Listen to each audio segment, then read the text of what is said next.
Ok, on y va.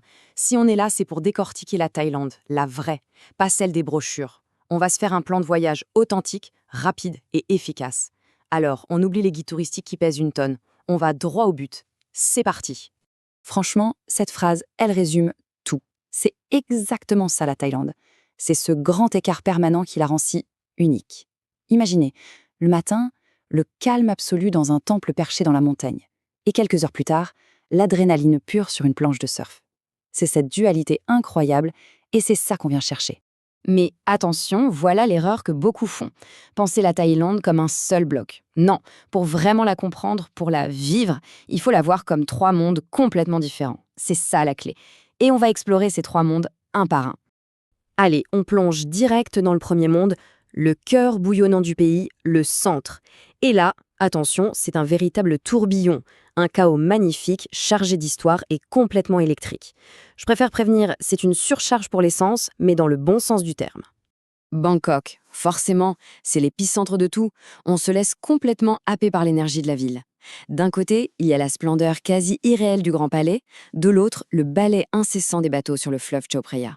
Et puis, à chaque coin de rue, l'odeur de la street food qui prend aux tripes. C'est une ville qui ne s'arrête jamais. Une claque, mais une claque essentielle. Et puis, à peine 1 heure de route, et bam, changement de décor radical, bienvenue à Ayutthaya. On passe du chaos moderne à la quiétude de l'histoire. C'est l'ancienne capitale, un site immense classé par l'UNESCO. Les ruines sont juste grandioses. Mais ce qui marque vraiment, c'est cette image, la fameuse tête de Bouddha emprisonnée dans les racines d'un arbre. C'est une vision incroyablement puissante. Alors là, pour une expérience, disons, différente, il y a Lopburi. C'est simple, imaginez des temples anciens, superbes, mais complètement envahis par des centaines de singes qui font la loi. C'est un peu le chaos organisé, une rencontre unique entre l'histoire millénaire et une faune très espiègle. C'est surréaliste, mais c'est le genre de souvenir qu'on n'oublie pas. Bon, on quitte l'effervescence du centre. Direction le deuxième monde, le Nord Émeraude. Là, on change tout. On laisse derrière nous la chaleur humide des villes pour l'air frais des montagnes. Le rythme de vie ralentit d'un coup, les paysages s'ouvrent sur des rizières et des forêts à perte de vue. C'est une autre facette de la Thaïlande, beaucoup plus douce, qui s'offre à nous. Et la porte d'entrée de ce monde, c'est Chiang Mai.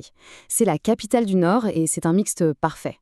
D'un côté, on a la vieille ville avec ses temples incroyables, une ambiance très spirituelle, et de l'autre, c'est le point de départ idéal pour partir à l'aventure. Que ce soit pour visiter des sanctuaires d'éléphants respectueux ou pour s'enfoncer dans les montagnes, tout part de là.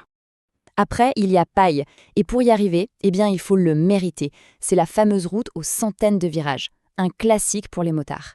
Le trajet en lui-même est une aventure, et à l'arrivée, la récompense, une petite ville à l'ambiance super relax, très backpacker, entourée de cascades, de canyons, c'est vraiment l'endroit parfait pour se poser et respirer. Mais bon, si on veut vraiment sortir des sentiers battus, le vrai secret du Nord, c'est de pousser plus loin, vers des provinces comme Nan ou Phrae. Là, on parle de la Thaïlande profonde, authentique, loin, très loin des foules. C'est là qu'on découvre des temples magnifiques et intacts et une vie locale vraiment préservée. C'est une autre dimension du voyage. Et pour boucler la boucle du Nord, il y a une expérience presque mythique, le bateau lent sur le Mékong. Attention, ce n'est pas juste un moyen de transport, c'est un voyage de 2 jours au rythme du fleuve. On ne fait rien d'autre que regarder défiler des paysages absolument sublimes. C'est une déconnexion totale, une véritable aventure. Allez, on attaque le troisième et dernier monde, le rêve de beaucoup, les îles. Mais là encore, attention. L'erreur de débutant, c'est de croire que toutes les plages se valent. Pas du tout. Il y a 2 univers bien distincts. D'un côté, le golfe de Thaïlande et de l'autre, la mer d'Andaman. C'est un choix crucial à faire. Alors, comment on choisit? C'est simple. Le golfe de Thaïlande, c'est le spot parfait pour la plongée. Pensez à Koh Tao par exemple. C'est le meilleur endroit pour passer ses niveaux. L'ambiance y est jeune, sociale. En face, la mer d'Andaman, c'est autre chose. C'est la carte postale puissance 1000, avec ses falaises de calcaire qui tombent dans l'eau turquoise. C'est la beauté brute, l'évasion pure, comme sur une île comme Koh Lipe. 2 ambiances, 2 voyages. Et puis, il y a un endroit qui ne ressemble à rien d'autre, le parc national de Khao Sok. Imaginez une jungle qui date de la préhistoire, qui vient plonger dans un lac d'émeraude géant. Et au milieu de tout ça, des bungalows qui flottent sur l'eau, au pied de ces immenses pitons rocheux, les fameux karsts. Se réveiller là-bas, avec les bruits de la jungle, c'est une expérience qui marque une vie, vraiment. Et ça, c'est un super exemple de ce qu'offre la mer d'Andaman. On peut être sur Koh Lip, une île pleine de vie avec des spots de snorkeling de dingue, et à 5 minutes de bateau, on débarque sur Koh Adang. Et là, plus personne. C'est une île sauvage, quasi déserte, avec des plages pour soi tout seul et des treks qui offrent des vues à couper le souffle. On a le choix, en permanence. Ok, on a vu les destinations, mais le plus important, ce n'est pas tant le où, mais le comment. Parce que voir la Thaïlande, c'est bien. La ressentir, c'est mieux. Et pour ça, il faut comprendre un peu l'ambiance, la vibe du pays. Il y a quelques codes, quelques petites choses à savoir. Pour vivre la Thaïlande, il faut ouvrir grand ses sens.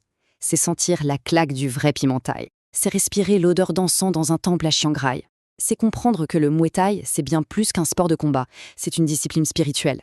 Et par-dessus tout, c'est d'adopter le Sanuk. C'est un concept clé, l'idée que tout dans la vie doit être amusant, qu'il faut trouver de la joie en toute chose. C'est le moteur de la culture thaï.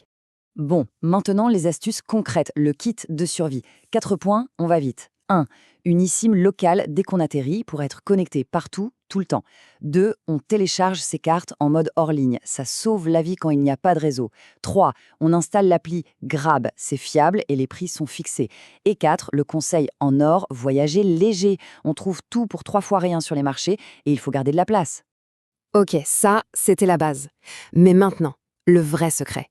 Le truc que les voyageurs aguerris se partagent entre eux. L'astuce ultime pour éviter les pièges à touristes et en plus, économiser de l'argent. Prêt? Alors voilà, secret numéro 1, tout le monde se rue à Phi Phi. Erreur. Pour une ambiance vieille Thaïlande, authentique, avec des villages de pêcheurs et des plages désertes, direction Koh Phayan. Notez bien ce nom. Et secret numéro 2, pour traverser le pays, on prend le train de nuit. C'est une expérience en soi et surtout, ça fait économiser une nuit d'hôtel. Simple, malin et 100% routard. Voilà, le plan est posé. La Thaïlande, ce n'est pas une seule destination. Ce sont des mondes à explorer. L'appel est là, il est clair. Maintenant, il n'y a plus qu'à y aller et